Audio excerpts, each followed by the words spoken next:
Welcome to new TV Telugu.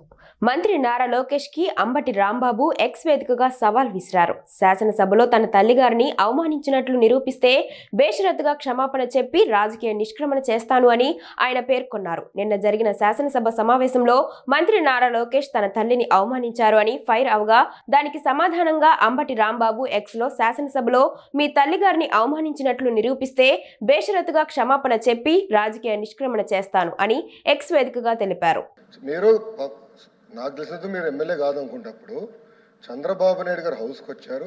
శాసనసభ సాక్షిగా నా తల్లిని అవమానించారు అధ్యక్ష, అది గుర్తుపెట్టుకోండి. మీరు గౌరవ సభతో వస్తున్నారు, మా తల్లిని అవమానించారు.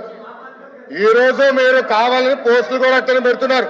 మా తల్లిని అవమానించారు. ఆ రోజు మీకు గుర్తురాదా? ఎన్ని ఎక్కడ అవమానించలేదు సార్, ఎక్కడ అవమానించలేదు. మీరు ఎట్లా మాట్లాడారో మీరు ఉన్నారు హౌస్ లో.